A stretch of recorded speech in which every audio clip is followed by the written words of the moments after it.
ایک خاتون مجھے ملی، ان کے والد نے، ان کی والدہ نے ان کے ساتھ بچپن میں بہت زیادہ زیادتیاں کی تھی. ان کو مارا بھی تھا، ان کو ابیوز بھی کیا تھا، ان کو طرح طرح سے ہیوملیٹ کیا تھا، ٹارچر کیا تھا. بہت ہی زیادہ جانوروں والا سلوک ان لوگوں نے اپنی بیٹی کے ساتھ کیا تھا. یہاں تک کہ جب اس بیٹی کی شادی بھی ہوئی تو وہ اس لیے اس نے جلدی کی شادی میں کہ کسی طرح اپنے ماں باپ سے ان کے گھر سے نکل جاؤں، اس عذاب سے میں بچ جاؤں جو اس کے ماں باپ نے اس پر کیا. کئی سال گزر گئے، اب اس کی عمر زیادہ ہو گئی ہے، وہ بھی خود ماں ہے، اس کے والدین بھی اب بوڑھے ہو چکے ہیں. جو باپ جو ہے وہ ہارٹ کا پیشنٹ بن گیا، ماں کو جو ہے وہ ڈائبٹیز ہو گئی، دونوں مریض ہیں، ان کا خیال کرنے والا کوئی نہیں ہے. اب آپ اندازہ کرو کون خیال کرتا ہے ان کا. جس بیٹی کو ٹارچر کرتے تھے نا، وہ ان کا خیال کر رہی ہے. وہ میرے پاس آئے، اس نے مجھے کہا ان کی خدمت کرتے ہوئے میرے دل کے اندر اتنی تکلیف ہوتی ہے، مجھے رہا نہیں جاتا. ان لوگوں نے مجھے اتنا ابیوز کیا تھا، اتنا ابیوز کیا تھا، اور اللہ چاہتا ہے میں ان کی خدمت کروں. یہ تو اگر آپ دیکھتے ہوتے کہ یہ میرے ساتھ کیا کرتے ہیں تو آپ کو یہ لگتا کہ یہ لوگ تو انسان بھی نہیں ہیں، شیطان ہیں. میں کیسے ان کی خدمت کروں، کیسے ان کو معاف کروں؟ پھر مجھے لوگ کہتے ہیں معاف کرو معاف کرو، معاف نہیں کرو گے تو اللہ معاف نہیں کرے گا. کہتی میں نہیں کر سکتی معاف. ایک تو اس طرف سے مجھ پر عذاب آیا، اب آخرت میں بھی عذاب آئے گا کہ معاف نہیں کر سکتی. میں نے سوال پوچھا کس نے آپ سے کہا ہے کہ معاف کرنا فرض ہے؟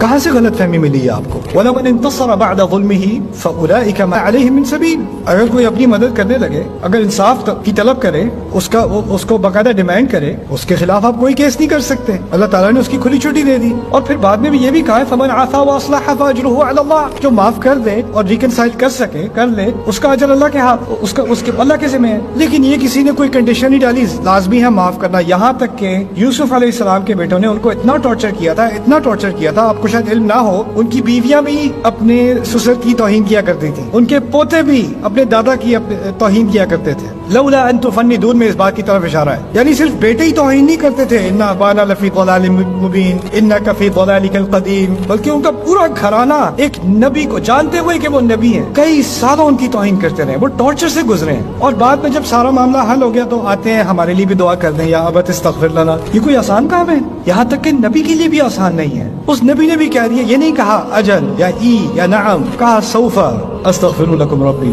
کروں گا ذرا بعد میں، ابھی نہیں، ابھی دل تیار نہیں ہے. اب وہ معافی مانگنے آ بھی رہے ہیں لیکن ابھی دل تیار نہیں ہے. اس چیز کو بھی اللہ تعالیٰ نے اکنالج کیا ہے، اللہ تعالیٰ نے انسان کی تکلیف کو اکنالج کیا ہے. تو اگر آپ کے دل میں ایک سختی آ گئی ہے نا، تو ایک طرح سے تو آپ انسان ہو، آنی تو تھی. جس کے ساتھ سختی کی گئی ہو اس کے دل میں سختی تو آئے گی. اللہ تعالیٰ نے ہمیں انسان ہی بنایا آخرکار. لیکن اگر آپ کو اس کا حل چاہیے نا، تو ایک یا تو آپ انتظار کریں اس وقت تک جب آپ اس پوزیشن میں ہو کہ آپ اس بات کو، یعنی بدلہ لینے کی بات نہیں ہے، دیوار توڑنے کی بات ہے، اس کو آپ ایڈریس کر سکیں. جیسے اس عورت نے کہا کہ میں اپنے ماں باپ کو معاف کرنا چاہتی ہوں، میں کر نہیں سکتی. میں نے کہا اگر کرنے کا کوئی امکان بھی ہے نا، تو اس کا پہلا سٹیپ یہ ہوگا کہ آپ کو ان کی غلطی سے ان کو آگاہ کرانا پڑے گا، آپ کو کنفرنٹ کرنا پڑے گا. دیکھیں آپ نے یہ کیا تھا، آپ کو یاد ہے؟ آپ نے جو کیا تھا آپ کو یاد ہے؟ دیکھیں یوسف علیہ السلام کچھ غلطی کا ذکر کیے بغیر بھی معاف کر سکتے تھے، لیکن جب انہوں نے کہا ہے نا هل علمتم ما فعلتم بيوسف واخيه، کیا جانتے ہو کیا کیا تھا تم نے یوسف اور اس کے بھائی کے ساتھ؟ اذ انتم جاہلون، جب تم اپنے ہی جذبات میں گم تھے، جب تم جہالت کا تعلق جذبات سے بھی ہے، جب تم اپنے جذبات میں گم ہو کے تم نے جو نفرت دی ہے مجھے میرے بھائی کو، جانتے ہو تم نے کیا کیا تھا؟ یعنی کنفرنٹ کرنا پڑتا ہے. اگر کنفرنٹ نہیں کرو گے تو وہ دیوار نہیں ٹوٹے گی. اور ہو سکتا ہے اس دیوار ٹوٹنے کے بعد پھر امکان ہوتا ہے، ہو سکتا ہے کہ میں معاف کر سکوں، لیکن جب تک وہ نہیں ہوگا نا تو معافی جو ہے وہ بھی آرٹیفیشل ہوتی ہے. اس طرح ہم لوگ، بچوں کی لڑائی ہوتی ہے تو کہتے ہیں چلو گلے لگو، ہاتھ ملاؤ، مسئلہ حل ہو جاتا ہے. ایسے وہ گلے لگاتے ہوئے بھی میں تجھے چھوڑوں گا نہیں.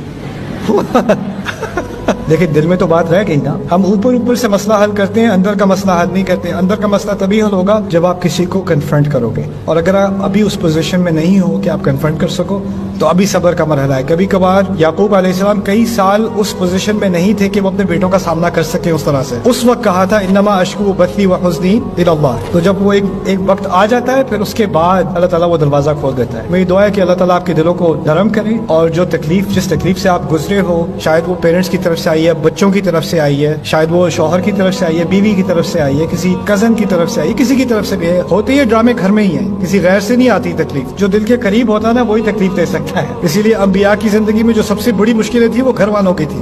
باہر کی کسی دشمن کا مسئلہ نہیں تھا. یہاں تک کہ موسیٰ فرعون کے گھر میں ہی پلے بڑے ہیں، وہ بھی ایک طرح سے گھر والی بات تھی. تو یہ چیزیں جو آپ کی فیملی میں ہوتی ہیں، میری دعا ہے کہ اللہ تعالیٰ آپ کے دل کو وہ صلاحیت دے کہ آپ اس کا سامنا کر سکو انشاءاللہ.